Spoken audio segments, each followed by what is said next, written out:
That was really adorable. Thank you, children. May God bless you. Now we invite our pastor Stephen Garu to deliver ministry's report. Please give them a big round of applause. It is Mr. David Reinhardt. David Reinhardt, you should not go anywhere.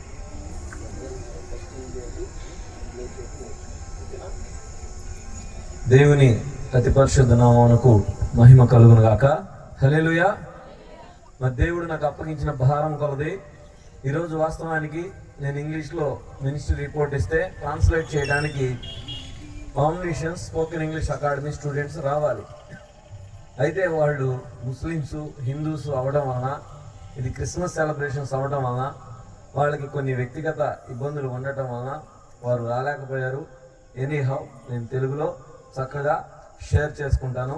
దేవుడు నాకు అప్పగించిన బాధ్యత ప్రకారంగా నేను ముందుకు వెళ్తూ ఉన్నాను. నేను సేవకు వచ్చినప్పుడు, అయ్యా ప్రపంచంలో ఏ దేశానికి వెళ్ళి సేవ చేయమన్నా నేను చేస్తాను, ఇంకా స్టోరీ అంత చెప్పదలుచుకోలేదు.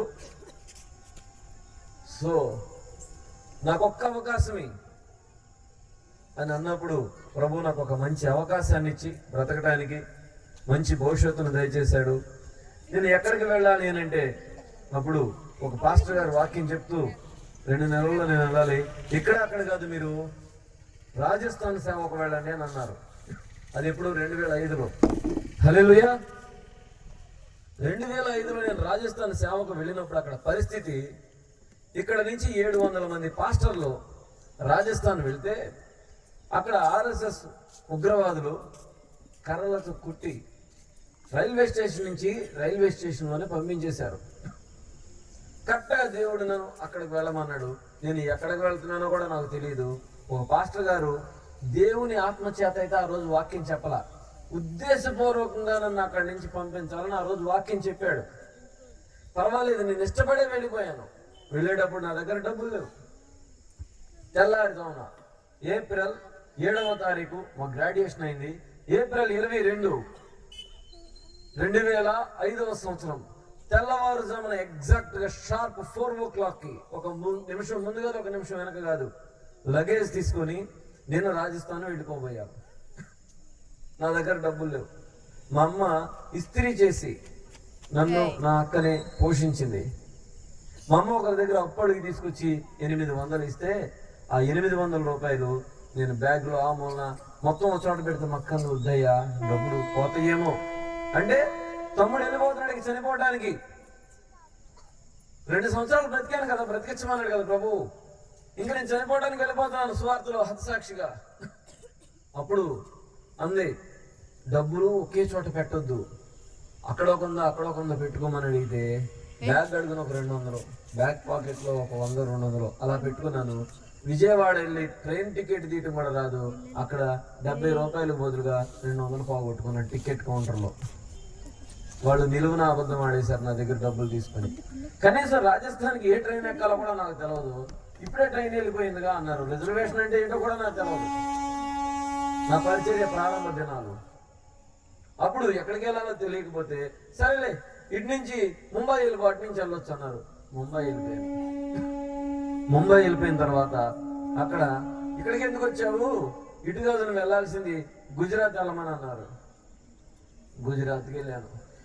ఆ గుజరాత్ మీదుగా వెళుతూ ఉంటే అప్పుడే రైలు గుద్దుకొని దాదాపు 150 మంది 110 మంది చనిపోతే మాంసపు ముద్దలో దుర్వాసన. అటు నుంచి బయలుదేరి వెళ్తా ఉంటే మొత్తం 5 రోజులు జర్నీ పట్టింది.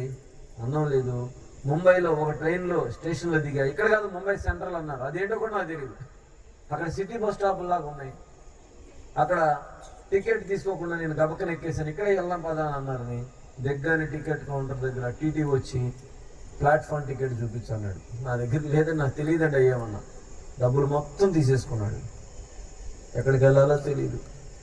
అప్పుడు ఏడ్చాను, రవ్వా నన్ను రాజస్థాన్ కోటాకి వెళ్ళమన్నావు, ఇక్కడెక్కడో ముంబైలో ఇరుక్కుపోయాను, డబ్బులు లేవన్నా సాక్ష్యం చెప్పాను అతనికి. నాకు వచ్చిన భాషలో అంటే ఇంగ్లీష్లో మాట్లాడి సాక్ష్యం చెప్తే ఆయన అన్నాడు, సరే అతను ఒక అన్యుడు, మేము తీసుకుంటమే తప్ప ఇవ్వటం ఉండదు, కానీ నువ్వు ఒక మిషనరీ అన్నావు కాబట్టి నీ ఛార్జీలు బట్టికి ఇస్తున్నాను అని కరెక్ట్గా ఛార్జీ డబ్బుల వరకు ఇచ్చాడు.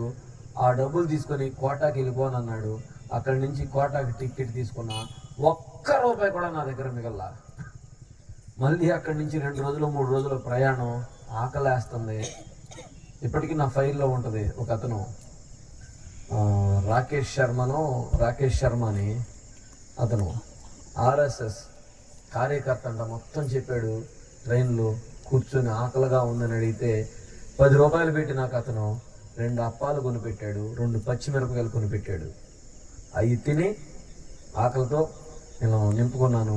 తను దిగి వెళ్ళిపోతూ కోటాలో ఇంకొక 2 రూపీస్ ఎవరా అని అడిగాను. 2 రూపాయలు ఇచ్చాడు. అక్కడ దిగాను. ఆ 2 రూపాయలు తీసుకొని ఒకళ్ళకి ఫోన్ చేస్తే అక్కడ వాచ్మెన్ ఫోన్ ఎత్తాడు. కోట ఇమ్మానుయేల్ మినిస్ట్రీస్లో. అతడు తెలుగు అతనే. హల్లెలూయా. అక్కడ చాలా సంఘటనలు జరిగినాయి, చాలా అద్భుతాలు జరిగినాయి. జరిగిన అద్భుతాల్లో ఒక అద్భుతం, ఒక అతను నన్ను కూర్చోబెట్టి, అసలు నేను అంట్లు తోముకుంటా ఉద్యోగం ఏమన్నా ఇవ్వట్లేదు ఎవరు నాకు. నిద్రపోతే భయంకరమైన ఒక పెద్ద కుక్క నా నడుము కిందకు వచ్చింది, గిలగిల కొట్టుకుంటున్నాను. ఆ కుక్క భయంకరమైన దురాత్మయ్యి మెడలో ఇంత పుర్రీలు వేసుకొని నాలుక బయటకు పెట్టి, ఎరా ఇక్కడికి ఎందుకు వచ్చావురా నువ్వు, రాజస్థాన్కి 4 మూలల నొప్పు పెడతాకు వచ్చావు, స్వార్థ నొప్పు, చూడరా నేను ఇక్కడి నుంచి తరిమి కొడతాను అని అంది. చాలా సంఘటనలు జరిగినాయి. నన్ను ర్యాగింగ్ చేశారు, ఏడ్పించారు. ఈ జరిగిన సంఘటనలో ఒక సంఘటన 37వ కీర్తన చదువుకుంటా ఉన్నాను. అప్పుడు అందరూ హేళన చేస్తూ ఉన్నారు, ఒక పిచ్చోడ్లాగా స్వార్థికుడు అంటాను. మళ్ళీ హేళన చేసిన ప్రతి ఒక్కళ్ళు ఇండియన్సే, ఆంధ్ర వాళ్ళే. అందులో తూర్పుగోదావరి జిల్లా వాళ్ళు, పాస్టర్ ట్రైనింగ్కి వచ్చిన వాళ్ళు. దేవుని భయం బొత్తిగా లేదు. అప్పుడు హెరాస్మెంట్ చేస్తున్నారు నన్ను. నేను ఏడుస్తూ ఉన్నాను, ప్రార్థన చేస్తూ ఉన్నాను. అప్పుడు అనిపించింది నాకు, ఆహా, నేను చేపల చెరువుల మీద చేసినప్పుడు ఎట్లాంటి రౌడీలాగా ప్రవర్తించి తిరిగి చేసిన వాడిని, ఎంతమంది వర్కర్లు నా దగ్గర ఉండేవాళ్ళు, ఎన్ని కర్రలు కొనిచ్చేవాడిని, ఎన్ని స్టేషన్లకి వెళ్ళి మాట్లాడేవాడిని. నేను ఇవాళ రోజున దేవుని కోసం నోరు మూసుకొని సువార్థికుడినై ఇంత పిల్లల చేత నేను అవమానపరచబడుతున్నానే. అంటే ఒక ఊరికి రాజు, ఒక ఊరికి ఎట్టోడు, అలా అయిపోయి కూర్చొని ఏడుస్తూ ఉంటే ఒక రోజు నుంచి టార్చర్ చేయడం మానేశారు అందరూ. ఏం జరిగింది అని అడుగుతూ ఉంటే, తర్వాత మొత్తం 5 days ఉన్నాను అక్కడ. ఒకరోజు ఒక అతను వచ్చాడు. వచ్చి, సార్ మీకు తెలుసా ఒక అద్భుతం జరిగింది అన్నాడు. ఏంటి అని అడిగితే, మిమ్మల్ని హింస పెడతా ఉన్నాగా దేవుడు చూశాడు. మీరు మోకాళ్ళేసి 37వ కీర్తన చదువుతూ ఉన్నారంట. నేను పైకి వెళ్ళి పడుకున్న 4వ అంతస్తులో మీ చుట్టూ బంగారపు రంగు తెర కట్టబడి ఉంది. ఆ బంగారపు తెరలో నుంచి మీరు ప్రార్థన చేస్తూ ఉన్నారు. మీలో నుంచి అగ్ని వచ్చి నా మీద పడి గిలగిల కొట్టుకుంటున్నాను సార్. ఆ మంట తట్టుకోలేక అమ్మో అనుకుంటే కింద పరిగెత్తితే ఏమైంది అని అడిగారంట. నాకు తెలియదు అంత జరిగినట్టు. ఆయన జోలికి వెళ్ళబాకండ్రా అని అన్నారంట. నాకు తెలీదు. మరలా 2వ రోజు ఇది ఏదో అనుకుని మళ్ళా పడుకున్నాడు. సేమ్ పవర్ మళ్ళీ వచ్చింది. కాలిపోతా ఉంటే వాళ్ళందరూ పరిగెత్తుకొచ్చి ఆయన జోలికి వెళ్ళబాకండి, ఏమనబాకండి ఆయన అన్నారు. వరస పెట్టి వచ్చి నా దగ్గర ప్రార్థన చేయించుకుంటాం మొదలు పెట్టారు. ఆమేన్. ఆ దయ్యమంది చూసారా, నేను పంపించేస్తానని, ఇక్కడ దురాత్మ నిన్ను ఎల్లగొట్టేస్తానని నాతో అంది. అక్కడ ఇంకొక అతను MA థామస్ గారితో పాటు వచ్చినటువంటి వ్యక్తి PT అంకుల్ అంటారు. అతని దగ్గరికి యేసుక్రీస్తు వెళ్ళిపోయాడు. ఆ PT అంకుల్ అన్నదే, ఎవడరా మన నేను ఇక్కడికి వస్తే నేను పార్సల్ చేసి పంపుతారు తెల్లారి శవానికి. భారం స్వార్థ అంట. ప్రతి ఓడు ఆంధ్రప్రదేశ్ నుంచి ఎగరేసుకుంటూ వస్తారు, ఇక్కడ కుక్క సేవ చేస్తారు అన్నాడు. తిండి ఉండదో ఏం పెట్టం, ఉద్యోగం ఏమో తెలియదు, ఉండి చేస్తే చేయలేదు అన్నాడు. అంటుందేమో ఉద్యోగం అడిగా. సో దేవుడు వెళ్ళాడంట యేసుక్రీస్తు. ఆయన చెప్తున్నాడు సాక్ష్యం, నేను ప్యాంట్ చేసుకుని చిచ్చి ఇట్లాంటి దురాత్మను కాండి నిమిషం ఉండదు, వెళ్ళిపోతాను, ఎండే నా ఇల్లు, ఉపవాసమే నా ఆహారం అంతే అనుకుని బయలుదేరి వెళ్ళిపోతా ఉంటే పరిగెత్తుకుంటూ వచ్చాడు PT అంకుల్. ఎక్కడ? ఆంధ్రప్రదేశ్ నుంచి వచ్చిన ఇవాంజలిస్ట్ ఎక్కడ అని అడిగారు. అది వెళ్ళిపోతున్నాడు. బాబు మమ్మల్ని చంపడానికి వచ్చావా అని అన్నాడు. దేవుని స్తోత్రం, హల్లెలూయా. నేను మినిస్ట్రీలోకి ఇన్ని సంవత్సరాలు అవుతుంది వచ్చి, కేరళ నుంచి నడిచి మరీ వచ్చే రాజస్థాన్కి సేవ చేద్దామని. ఏ రోజు నాకు దేవుడు దర్శనం వల్ల మాట్లాడలేదు. కానీ ఈరోజు మధ్యాహ్నం 2 గంటలకు పడుకుంటే యేసుక్రీస్తు వచ్చాడంట ఆయన దగ్గరికి. ఆయన గదిలోకి వచ్చి, ఆయన పేరు ఏదో ఉంది, PT అంకుల్ అంటారండి, నా సేవకుడు ఆంధ్రప్రదేశ్ నుంచి వస్తే హింస పెడతారా? నా సేవకుడు నువ్వు అర్జెంటుగా ఆపకపోతే నిన్ను చంపేస్తా అని చెప్పాడు దేవుడు. హల్లెలూయా చెప్పి ఆ వెలుగును చూసి ఆయన పరిగెత్తుకొచ్చి, అమ్మో యేసుక్రీస్తు వచ్చాడు, నన్ను చంపేస్తానన్నాడు, నాకు చాలా ఆయుష్ ఉంది భూమి మీద అని. బాబు ఇన్ని ఎవరు ఏమనబాకండి, నీ ఇష్టం బాబు.